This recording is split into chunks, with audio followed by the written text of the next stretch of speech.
உலகத்தில் ஒவ்வொரு மனுஷனுக்கும் பார்த்தீங்க அப்படின்னா வாழ்க்கையில் ஏதாவது ஒரு முக்கியமான தாக்கத்தை ஏற்படுத்துறது அவருடைய ஆசிரியராக தான் இருப்பார். சில ஆசிரியர்களை பார்த்தீங்க அப்படின்னா பாடத்தையும் வகுப்பறையும் தாண்டி மாணவர்களோட தனி மனித விஷயத்தில் ரொம்ப அக்கறையாக இருப்பாங்க. அதுக்கும் மேலே பார்த்தீங்கன்னா பலரோட வாழ்க்கையில் அவங்களோட வாழ்க்கை மாறி இருக்கிறதுக்கு காரணமே ஆசிரியர் தான் சொல்லுவாங்க. நம்மள பல பேருக்கு பார்த்தீங்க அப்படின்னா நம்மளோட உந்துதலுக்கு காரணமும் ஆசிரியராக தான் இருப்பார். அதனால தான் என்னமோ தெரியல, நம் முன்னோர்கள் எல்லாம் அன்னை தந்தைக்கு பிறகு ஆசிரியரை தெய்வத்துக்கு முன்னால் மாதா பிதா தெய்வம்னு சொல்றாங்க. ஆசிரியர் அப்படின்ற பேரை கேட்டதுமே பலருக்கும் நமக்கு எல்லாருக்கும் என்ன நினைவில் வரும் அப்படின்னு பார்த்தீங்கன்னா நம்மளுடைய பள்ளி காலங்கள் தான். பள்ளி பருவத்தில் நம்ம செஞ்ச சிறு சிறு குறும்புத்தனம், சின்ன சின்ன சேட்டைகள் தான். அப்படி ஒரு சம்பவத்தை குறித்து இன்னைக்கு நம்ம பார்க்க போகிறது தான் ஒரு ஆசிரியர் பற்றிய ஒரு செய்தி. அந்த ஆசிரியை ஒரு சில மாணவர்களை அழைத்து வந்து, நான் குறிப்பிடும் இந்த பகுதிக்கு நீங்கள் போக வேண்டும். அது என்னன்னு பார்த்தீங்க அப்படின்னா ஒரு ஆய்வு குழுவை தேர்ந்தெடுக்க சொல்கிறாங்க. அந்த ஆசிரியை ஒரு குறிப்பிட்ட ஒடுக்கப்பட்ட ஏழை மக்கள் வாழும் பகுதிக்கு நீங்கள் எல்லாரும் போகணும். அங்கு வந்து கிட்டத்தட்ட பார்த்தீங்க அப்படின்னா 12 to 16 வயதுக்குட்பட்ட 200 சிறுவர்களை தேர்ந்தெடுங்கள். அவர்களோட வாழ்க்கை பின்புலம், அவங்களோட வாழ்க்கை முறை, சூழல் மற்றும் அவங்களோட வறுமை இதெல்லாம் தெரிஞ்சு அந்த குழந்தைங்களை வந்து நல்முறையில் கூட்டிகிட்டு வந்து அவங்களோட எதிர்காலத்தில் அவங்க யாராக இருப்பாங்க, அவங்க எந்த துறையாக சேர்ந்தவராக இருப்பாங்க, மட்டுமல்லாமல் அவங்க எந்த துறையை தேர்ந்தெடுப்பாங்க அப்படிங்கிறத மதிப்பிட்டு ஒரு ஆய்வறிக்கையை தயார் பண்ணி கொடுங்கன்னு அந்த ஆசிரியர் அந்த மாணவர்களிடம் சொல்கிறாரு. அந்த ஆசிரியரின் கட்டளைப்படி மாணவர்களும் எல்லாரும் சேர்ந்து ஒற்றுமையாக ஏழை மக்கள் வசிக்கும் இடத்துக்கு போனாங்க. அங்கே போய் பார்த்தீங்க அப்படின்னா அவங்க சொன்ன மாதிரியே அந்த குழந்தைங்கள்லாம் பார்த்தீங்க அப்படின்னா வறுமை கோட்டுக்கு கீழே தான் இருக்காங்க. அந்த குழந்தைங்களோட விசாரிக்கும் போது அவர்களோட பொருளாதாரம், வாழ்க்கை முறை, அவர்களோட சூழ்நிலை எல்லாத்தையும் கொஞ்சம் கொஞ்சமாக சேகரிக்கிறாங்க. சேகரிச்சுட்டு என்ன பண்ணுறாங்க அப்படின்னு பார்த்தீங்கன்னா பல்கலைக்கழகத்தில் ஆய்வறிக்கையை சமர்ப்பிக்கிறாங்க.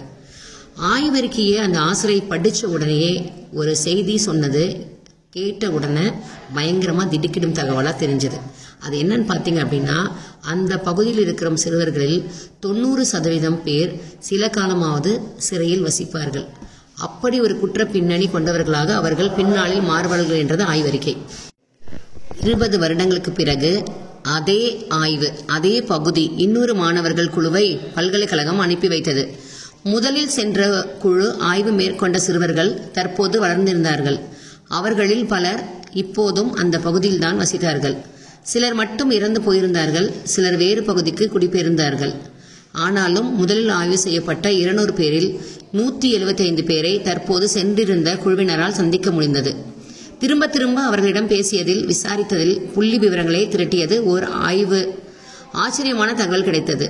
முன்னர் ஆய்வுக்குட்படுத்தப்பட்டவர்களில் ஒரு குழுவினரை விசாரித்ததில் அவர்களில் 4 பேர் மட்டுமே சிறைக்கு போயிருந்தார்கள் என்ற தகவல் கிடைத்தது. முந்தைய ஆய்வு முடிவில் உடைத்து போடுவதாக இருந்தது உண்மை நிலை. ஆய்வு குழுவினரை மேலும் தீவிரமாக விசாரித்தார்கள். முதல் குழு தன் ஆய்வு அறிக்கையில் 90% சிறுவர்கள் சிறையில் கழிப்பார்கள் என்று குறிப்பிட்டிருந்தது.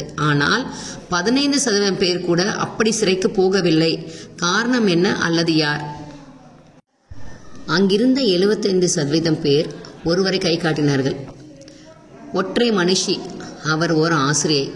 அவர்தான் எங்களை புது வாழ்க்கையை நோக்கி அழைத்து போனார்கள் என்று நெகிழ்ந்து போய் ஒருவர் சொன்னார். அசந்து போனது அந்த ஆய்வுக்குழு. அவர் எங்கிருக்கிறார் என்று விசாரித்தது. அவரை தேடி போனது. அவர் ஆசிரியர்கள் ஓய்வு பெறும் விடுதி ஒன்றில் தங்கியிருந்தார். ஆய்வு குழுவினர் ஆசிரியருடன் மனம் திறந்து பேசினார்கள். அவரை மனமார்ந்து பாராட்டினார்கள். கடைசியில் அவர்களில் ஒருவர் அந்த ஆசிரியரிடம் கேட்டார், அத்தனை பேரும் உங்களை இவ்வளவு தூரம் நினைவு வச்சிருக்கிறதுக்கு என்ன காரணம் சொல்ல முடியுமா என்றார். அசர வைத்தது அந்த ஆசிரியையின் பதில். இல்லை, அப்படியெல்லாம் என்னால் ஒரு காரணத்தையும் சொல்ல முடியாது என்றார். சில நிமிடங்கள் கண்களை மூடினார், நினைவுகளை அசை போட்டார். பிறகு மகிழ்ச்சியில் முகம் மலர தனக்குத்தானே சொல்லிக் கொண்டார், எனக்கு அந்த பசங்களை ரொம்ப பிடிச்சிருந்துச்சு.